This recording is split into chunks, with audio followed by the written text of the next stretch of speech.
Picture this, it's Friday night, you just got paid. You look at your banking app, and for a split second, that number looks actually okay. You feel a sense of relief. You decide to grab a nice dinner, maybe finally buy that pair of shoes that's been sitting in your cart for 3 weeks, and you tell yourself, I work hard, I deserve this. But then, Monday rolls around. You sit down to look at your budget, if you even have one, and you realize that after the rent, the car payment, the insurance, and those little treats, you're right back where you started. You're making $70,000, maybe $100,000 a year, which sounds like rich money to your younger self, yet you feel like you're running on a treadmill that's moving just slightly faster than you can keep up with. You aren't poor in the traditional sense. You have a nice roof over your head and a reliable car, but you're comfortably poor. You're 1 or 2 missed paychecks away from a total collapse, and the worst part, you're actually the one building the cage.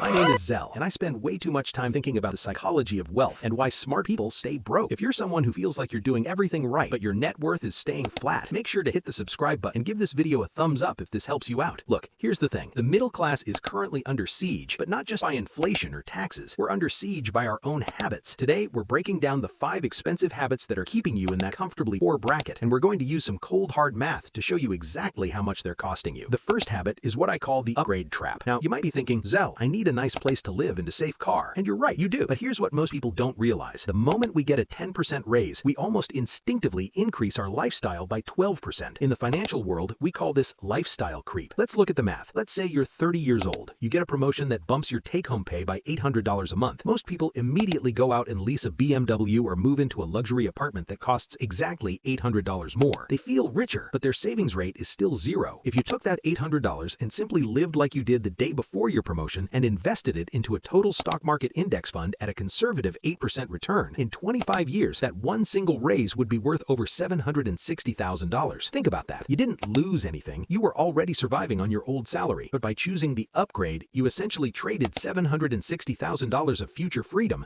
for a car that smells like new leather for 6 months and then becomes a chore to park. It's the psychology of hedonic adaptation. We get used to the new normal almost instantly. That fancy apartment becomes just my apartment after 3 weeks, but the payment lasts for years. This is the definition of being comfortably poor, surroundings that look expensive, but a bank account that is hollow. Habit number 2 is the convenience tax. Look, I get it. We're all busy. We're tired. After a 9 to 5, the last thing you want to do is meal prep or drive to pick up your own food. But we have reached a point where we are outsourcing every single minor inconvenience in our lives, and it is bleeding us dry. I'm talking about DoorDash, Uber Eats, grocery delivery, and premium subscriptions. According to recent data, the average American spends about $3,000 a year on delivery services and convenience fees. Now, $3,000 doesn't sound like wealth-killing money, right? But this is where it gets really interesting. If you're 25 and you spend $250 a month on convenience, fees, tips, and marked up prices, over 40 years of your working life, that convenience has a lost opportunity cost of $870,000. You are literally eating your retirement. Now, I'm not saying you can't ever order a pizza, but when convenience becomes the default rather than the exception, you are signaling to your brain that your time is so valuable you can't spend 10 minutes cooking, yet you're not using that saved time to build a business or learn a skill. You're using it to scroll on social media while someone else brings you a $22 burrito. That's a bad trade. This third one is going to sting a little bit. It's financing things that lose value to maintain an identity you can't afford. In the US, the average new car payment is now north of $700 a month, and the average loan term, it's pushing 72 to 84 months. We are literally financing the middle-class image on 7-year increments. Here's the thing. A car is a tool to get from point A to point B, but for the comfortably poor, a car is a social signal. Let's do the math again. Let's say you buy a car for $50,000 with $5,000 down at 7% interest. You're paying roughly $800 a month. By the time you've paid it off, you've paid over $12,000 in interest alone. Meanwhile, the car is now worth maybe $22,000. You've lost $28,000 in depreciation and $12,000 in interest. That's a $40,000 hit to your net worth just to look successful at a stoplight. Contrast that with someone who buys a reliable 5-year-old used car for $18,000 cash and invests that $800 payment into a growth-oriented portfolio. Over the same 6-year period, the person in the used car is $70,000 richer. This is the silent wealth killer. Most people don't realize they are being robbed because the robbery is happening in $700 increments.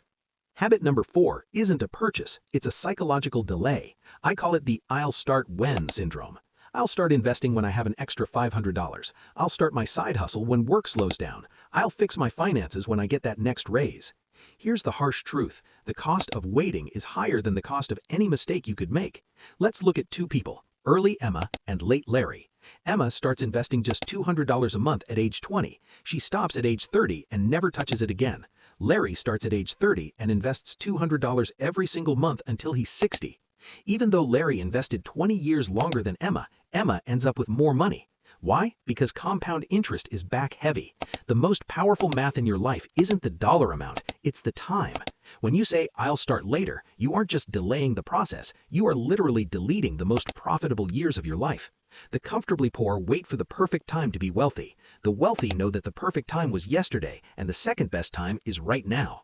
Finally, habit number 5, using credit as a safety net instead of a tool.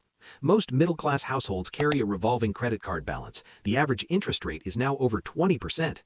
Think of the insanity of this. We spend our lives trying to get an 8 or 10% return in the stock market, which is considered great, while simultaneously paying 22% interest to a bank for a TV we bought 3 years ago. You are literally running a negative wealth machine.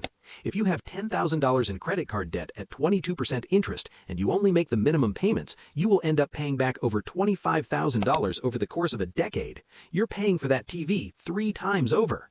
The psychology here is delayed pain. We get the pleasure of the purchase today, and the pain is spread out so thin over 48 months that we don't feel the sting. But that sting is what keeps you from ever having dry powder to invest when a real opportunity comes along. So, how do we stop being comfortably poor? Because looking rich is easy. Being rich is hard. 1. The 24-hour rule. Before any purchase over $100, wait 24 hours. Most of the identity purchases we make are impulsive. If you still want it tomorrow, okay. Usually, you won't. 2. Reverse your budget. Most people pay their bills, spend their money, and save what's left. Guess what? There is never anything left. You need to automate your investments to leave your account the day you get paid. If you don't see it, you won't spend it. 3. Kill the convenience. Pick 2 convenience apps and delete them today. Just 2.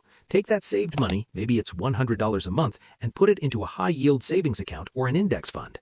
4. Audit your identity costs. Look at your car, your clothes, and your subscriptions. Ask yourself, am I buying this because I love it or because I want people to think I'm doing well? Be honest, the answer might hurt.